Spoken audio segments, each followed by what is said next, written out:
Você está vendo, mas não está enxergando? Neste vídeo falo que ver e enxergar não são as mesmas coisas e resultam em consequências diferentes. Aprenda com Moisés para que você também não deixe de experimentar a Terra Prometida. Olá, aqui é Viviane Pereira da Lideramos. Bem-vindo ao nosso blog. E hoje é o nosso último vídeo da série Trajetória de Triunfo ou de Deserto. E como é que está a sua liderança? Estamos analisando algumas coisas que aconteceram com Moisés que fez com que a sua missão fosse interrompida no meio do caminho. Mesmo ele tendo sido um homem que teve tremendas experiências com Deus. E hoje vamos falar sobre um problema de visão que Moisés teve que o impediu de entrar na Terra Prometida.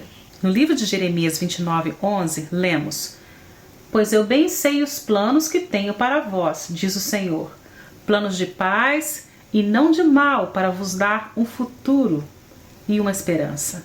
Começamos esta série comentando que os planos de Deus são aquilo que Ele tem como preferência. Mas não adianta Deus ter a preferência para nós se não aceitarmos este plano, se não estivermos dentro dele e se não nos dispormos a experimentar este plano. Também mencionamos que os planos de Deus são claros. Deus nunca falou para Moisés que ia levar o povo para ficar circulando no deserto. Toda vez que Deus falou com Moisés, ele sempre referiu qual era o plano dele. Que Moisés iria levar o povo do Egito para Canaã. Esta era a missão. Esta era a responsabilidade e o chamado de Moisés. A preferência de Deus era que o destino final do seu povo fosse Canaã. Mas o problema começa com uma necessidade que aconteceu. O capítulo de Números 20 descreve uma necessidade que o povo teve. E Deus apontou Moisés para suprir aquela necessidade. E Deus deu as instruções exatas, com detalhe, e falou para Moisés falar com a rocha. Sabe por que o povo precisava ver Moisés falando com a rocha? Para que eles vissem de onde a água vem, de onde o suprimento da necessidade deles vem. Deus não queria que a água viesse do rio, pois assim eles iriam pensar que o rio era a fonte do recurso deles. O rio representa algo que já é parte da natureza, algo que é visível, palpável, que está ao nosso alcance.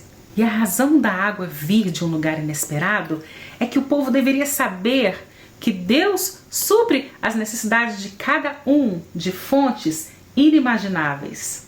Deus não estava somente nos resultados, mas ele foi específico nos detalhes. Ele disse que Moisés deveria falar à rocha na frente do povo para que eles vissem. Mas aqui é onde o curso da vida de Moisés tomou um rumo completamente diferente. Moisés toma o assunto nas mãos dele. Note que a primeira coisa que ele diz é: "Ouvi agora, seus rebeldes, porventura tiraremos água desta rocha para vós?" E para desenrolar e para piorar o desenrolar da atitude de Moisés, o triste é que, ao invés de ele falar à rocha como Deus ordenou, Moisés bateu na rocha, não uma, mas 2 vezes. Ele sabia o que estava fazendo. Então, Deus chama Moisés e Arão e pronuncia uma sentença que, na minha opinião, foi terrível e a mais triste na vida de Moisés e Arão. Deus fala com eles que eles não iriam mais introduzir aquele povo na terra que Deus havia prometido para eles. Deus fala com eles que eles não iriam mais introduzir aquele povo na terra que Deus tinha lhes dado. E em número 20, verso 12, lemos o seguinte: "O Senhor, porém, disse a Moisés e a Arão: Como vocês não confiaram em mim para honrar minha santidade à vista dos israelitas, vocês não conduzirão essa comunidade para a terra que eu lhes dou." Missão interrompida. Que atitudes que você está tendo que estão colocando a sua missão por água abaixo? O interessante é que este incidente aconteceu em um lugar que, por causa deste evento, deram o nome de Meribá, que significa rebelião. E Deus trata o assunto de rebelião com tamanha seriedade em sua palavra. Uma rebelião demanda correção da parte de Deus. por causa da santidade de Deus, e não importa quem seja. Em Deuteronômios 34, versículo 4, lemos o seguinte: E o Senhor lhe disse: Esta é a terra que prometi por juramento a Abraão, Isaque e Jacó, quando lhes disse: Eu a darei aos seus descendentes. Agora, preste atenção na continuação do versículo. Permiti que você a visse com os seus próprios olhos, mas você não atravessará o rio. Você não entrará nela. Agora imagine você nessa posição. Você está vendo Canaã? Você está vendo, mas nunca vai enxergar o que está lá dentro. Nunca vai experimentar o que está naquela terra. Nunca vai usufruir do que tem naquela terra. Você vê algumas coisas para a sua vida, para a sua família, para a sua carreira, para a sua igreja, para os seus liderados. Mas só porque você vê não significa que você vai vivenciar. O que você vê ou irá ver será baseado em você ver o que você não tem visto.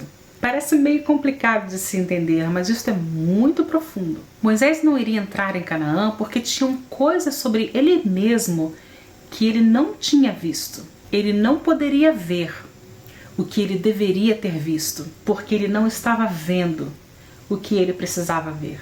Ele estava numa prisão invisível e não estava percebendo. Ele estava vivendo uma sentença em vida e não sabia. Porque quando você está numa prisão natural, você sabe por que você está preso. Mas numa prisão emocional e espiritual, você pode estar preso e nem perceber. Moisés deveria ter estado no lugar que ele deveria ter ido, no lugar que ele tinha sido destinado para ir e para o lugar que Deus queria que ele fosse. Mas Moisés deixou de experimentar por culpa dele mesmo. Ele não poderia culpar a estagnação dele, colocar a culpa disso na vontade de Deus. Eu não quero que você termine assim.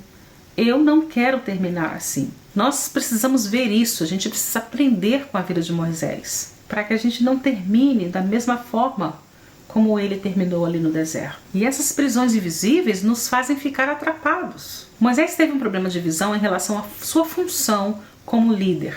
Por exemplo, ele estava se comprometendo com o que ele não deveria ter se comprometido, assumindo tarefas que ele não deveria ter assumido, ter dito não para o que ele disse sim. Moisés teve um problema de visão com relação a si mesmo e ao seu relacionamento com o povo. Ele não conseguiu ver que ele estava se desvalorizando a si próprio e assim escolhendo aquilo que estava se tornando um prejuízo em sua vida, ao invés de enxergar que um curto período de solidão poderia ser o começo de uma nova história. E Moisés também teve um problema de visão em relação ao próprio Deus. O que você precisa saber é que quando alguém sai da prisão, eles não saem sem ajuda.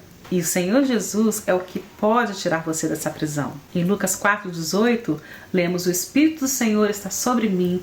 Ele me enviou para proclamar liberdade aos presos e recuperação da vista aos cegos. Jesus é o que vai te ajudar a sair desse estado de prisão emocional. Por que ficar aprisionado quando Deus te libertou? Mas a primeira coisa que eu tenho que fazer é o seguinte: eu preciso ver o que Deus quer que eu veja. Coisas sobre mim que eu não consigo ver, que estão me machucando, os pontos cegos. E a minha oração hoje é que Deus abra os nossos olhos, que retire as cobertas, que vejamos as raízes dos frutos que estão despontando em nossa vida. Alguns de nós estamos fazendo aquilo que não fomos chamados para fazer.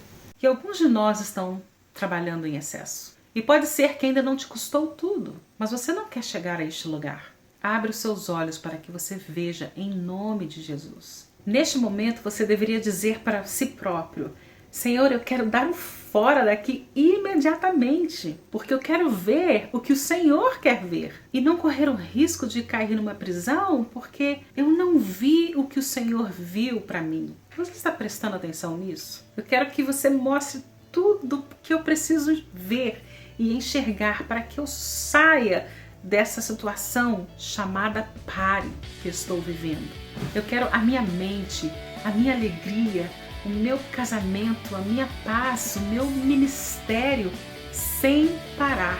Eu espero sinceramente que essa análise que a gente fez aqui durante esses vídeos desta série sirva para que você abra os seus olhos enquanto é tempo e não leve a trajetória do seu ministério para um deserto, e sim para o triunfo, para a terra prometida, para vivenciar as coisas e os planos que Deus tem para a sua vida. Não perca o nosso blog na próxima semana.